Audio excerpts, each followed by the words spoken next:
2 de la materia de Derecho Procesal, Civil y Mercantil. Esta evidencia estará conformada principalmente por dos aspectos. El primero, los medios probatorios que contienen tanto el Código Federal de Procedimientos Civiles como el Código de Comercio. En segundo lugar, tomaré un poco las fases procesales que conforman la etapa probatoria.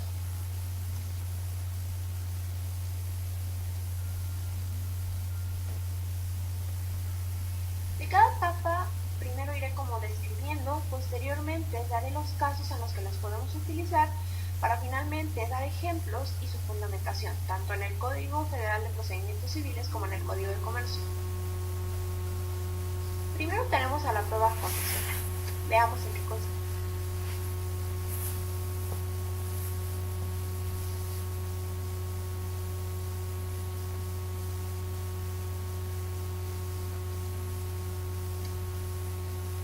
La prueba confesional es el reconocimiento de la parte de los hechos propios.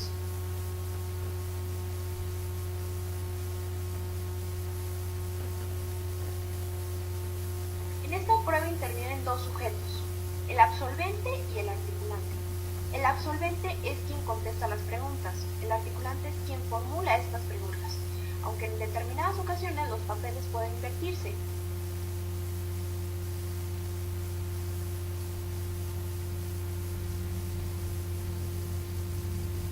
Veamos unas características. En primer lugar, es personalísima. Está a cargo del actor y del demandado. Se lleva a cabo mediante posiciones, que son las preguntas.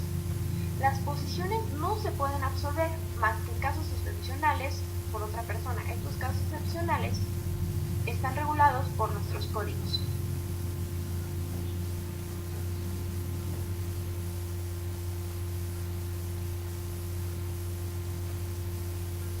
La prueba confesional se da a través de un pliego de posiciones. ¿Qué es un pliego de posiciones? Es un escrito en el que la parte oferente de la prueba expresa las preguntas que el absolvente debe desahogar.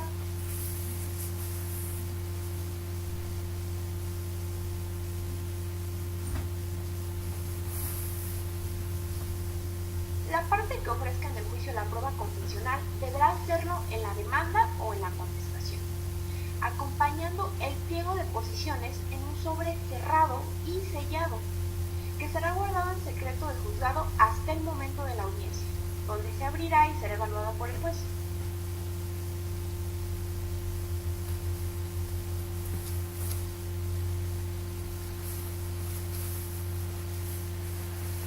Hemos visto un poco de las posiciones, así que digamos sus características.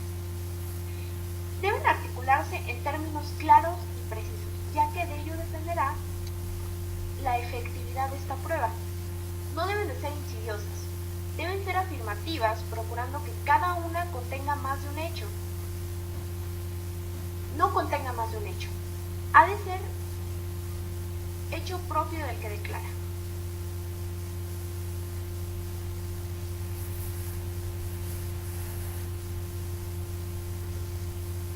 Esta prueba confesional puede expresarse a través de dos formas: la tácita o la expresa.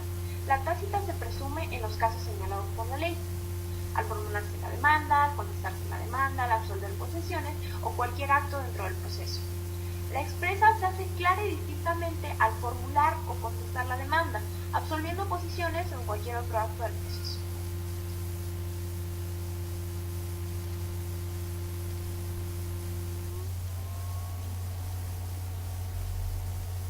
Digamos en más características de esta prueba confesional. Solo produce efecto en lo que perjudica al que la hace, es decir, yo estoy interponiendo una prueba confesional, la otra parte será la que conteste, entonces a la persona que perjudicará esta prueba confesional obviamente será la otra parte. El que haya de absolver posiciones será citado a más tardar el día anterior al señalado para la diligencia. Si el citado de absolver posiciones comparece, el tribunal abrirá el pliego e impuesto de ellas las calificará y aprobará solo las que se ajusten a lo mencionado. Esto lo veíamos un tiempo atrás. El sobre donde estén las posiciones estará cerrado y sellado y no será abierto hasta el día de la audiencia por el juez quien calificará. No se permitirá que la parte que ha de absolver un interrogatorio de posiciones esté asistida por su abogado, ya que recordemos que esta es una prueba personalísima. El absolvente deberá tomar protesta de decir verdad, y después de lo anterior se dará inicio al interrogatorio a través de las posiciones. Contestaciones categóricas, en sentido afirmativo o negativo solamente. Es decir, las preguntas estarán hechas de tal forma que se tengan que contestar ya sea afirmativa o negativamente. Digamos, son unas preguntas cerradas. Terminando el interrogatorio, la parte que lo formuló puede articular oral y directamente. Si la parte absolvente se niega a contestar con evasivas o dirigiera ignorar los hechos propios, el tribunal aperturará lo que se declara una persona confesa, que más adelante veremos qué es una persona confesa. Absueltas las posiciones, el absolvente tiene derecho a formular en el acto articulante, si hubiera asistido, las preguntas que desee. Las autoridades, las corporaciones oficiales y los establecimientos de la administración pública absolverán posiciones por medio de oficio, en el que se insertan a las preguntas que quiera hacérsele a la contraparte.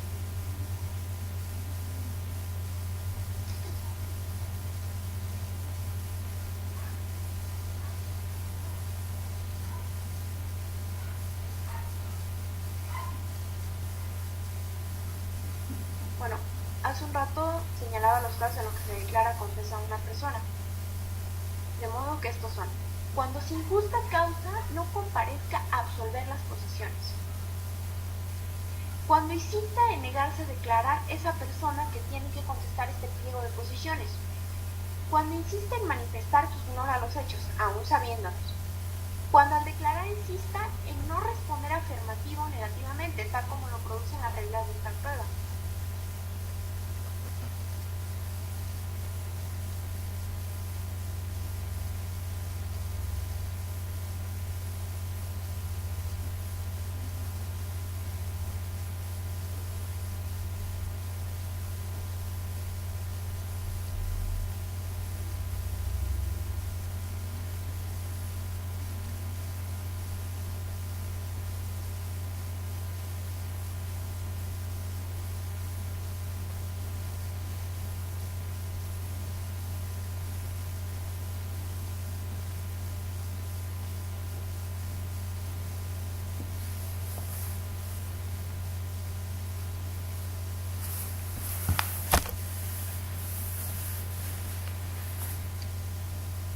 Ahora veamos los casos en los que podemos ofrecer la prueba confesional.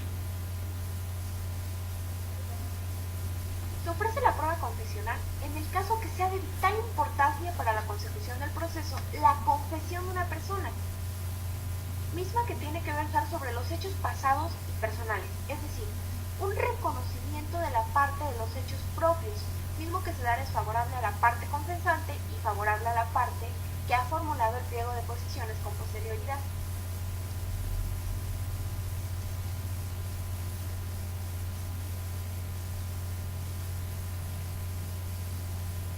Ahora veamos el ejemplo.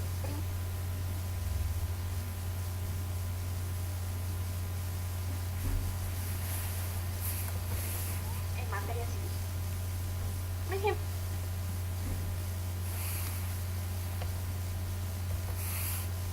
Puede ser la separación del domicilio conyugal. De modo que el pliego de posiciones es ofrecido, en este caso por la mujer, y será contestado por el hombre que se separó del domicilio conyugal de alguna manera.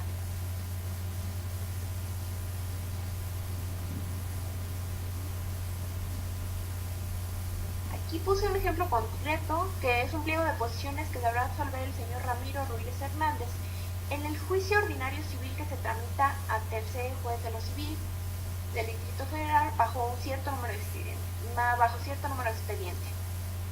De tal forma que el absolvente dirá si es cierto como lo es,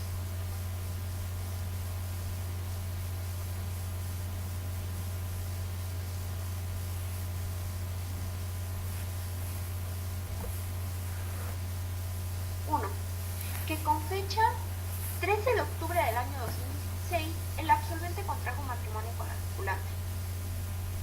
Que con fecha 13 de octubre del año 2006, el absolvente contrajo matrimonio con la articulante bajo el régimen de separación de bienes. Tercera, que el absolvente y el articulante establecieron su domicilio conyugal en determinada calle señalada. Que con fecha 14 de septiembre del año 2007, el absolvente se separó del domicilio conyugal, referido en la posición tercera que antecede. Que con fecha 14 de septiembre del año 2007, el absolvente se separó injustificadamente del domicilio conyugal, referido en la posición tercera de este pliego. Sexta, que la separación del absolvente del domicilio conyugal, referido en la posición tercera, se ha prolongado por más de 6 meses, que recordemos que este es el plazo que marca nuestra legislación. Que el absolvente ha vivido más de 6 meses separado del articulante, sin hacer vida conyugal. Que el absolvente ha vivido más de 6 meses separado del articulante, sin hacer una vida en común.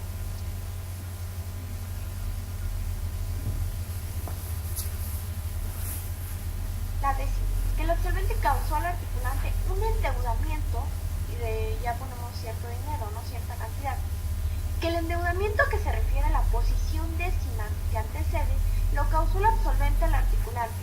Mediante el uso de la tarjeta de crédito adicional, se pone el número de la tarjeta para comprobar, y de la empresa denominada, en este caso Liverpool S.A.S.B. Que el absolvente al separarse del domicilio conyugal dejó al articulante endeudada y sin dinero para pagar las deudas a que se refieren las posiciones décima primera, y finalmente se hace la protesta. Con esto, ¿qué gana el articulante? Gana una prueba confesional que va a ser tomada por el juez a su favor en contraposición del absolvente.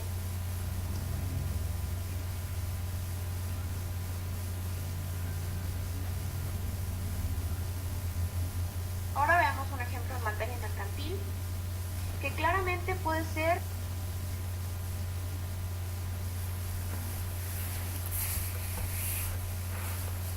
una demanda por incumplimiento de pagaré.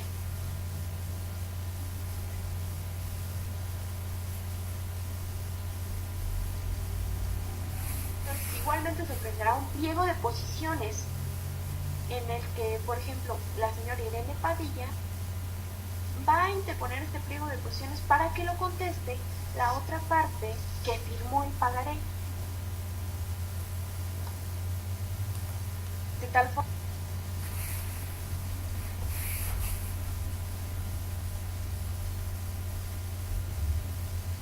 la persona dirá si es cierto como lo es, si conoce a quien se llama Hernán Contreras, si es cierto como lo es, queda para obtener la mercancía, la absolvente firma un pagaré con el carácter de aval de su esposo Juan García García, documentos que eran suscritos a favor del señor Hernán. Diga si es cierto como lo es, que con fecha 30 de enero, la suscrita en compañía de su esposo Juan García García llegaron al domicilio del señor Hernán Contreras.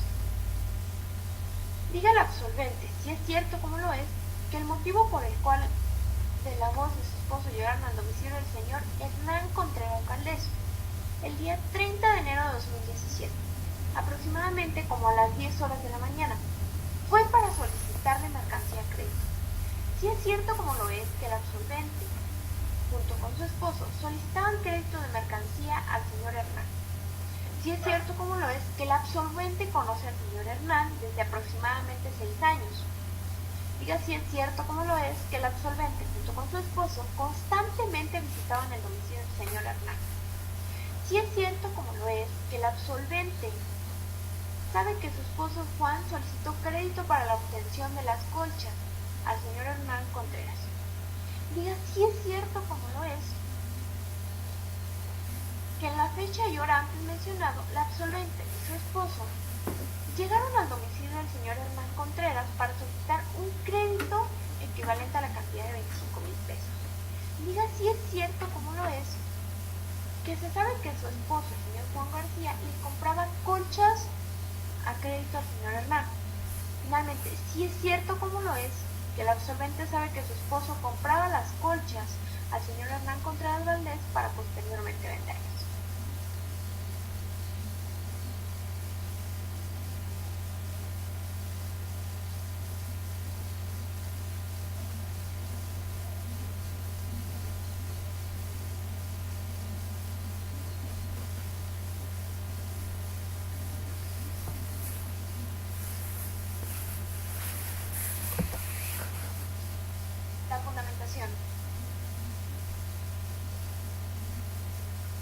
La fundamentación la encontramos dentro del Código Federal de Procedimientos Civiles del artículo 95 al 128. Contrario censo, en el Código de Comercio, del artículo 1300, en el artículo 1390 bis 41.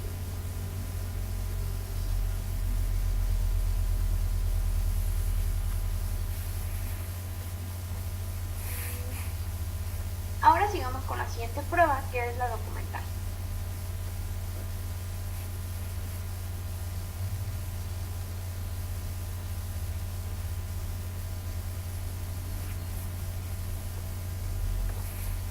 ¿Qué es la prueba documental?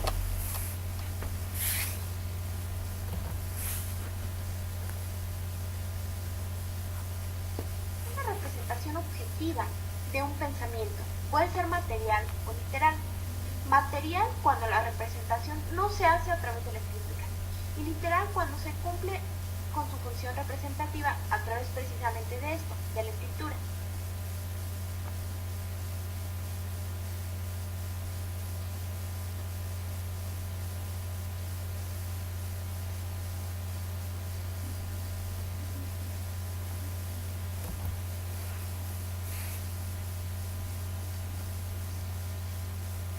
Existen diversas documentales. Por una parte tenemos la documental técnica y por una parte la documental literal. La documental técnica puede ser fotografías, cintas cinematográficas, registros dactiloscópicos y fonográficos, copias fotostáticas, etc.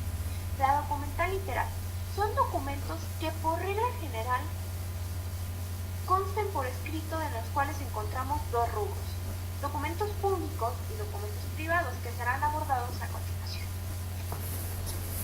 De tal forma, la prueba documental la podemos clasificar prácticamente en dos: documentos públicos y documentos privados.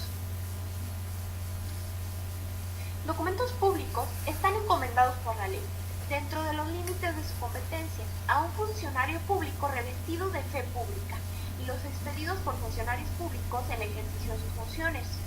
Los privados son completamente lo contrario. Son aquellos que se consigna alguna disposición o convenio por personas particulares, sin intervención de un funcionario público.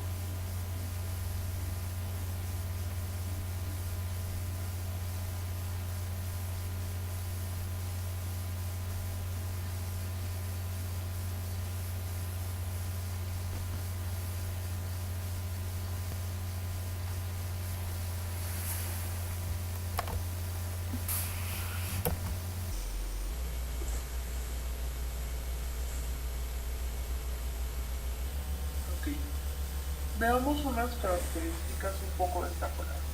El valor probatorio de cualquier documento público o privado está en función de su autenticidad.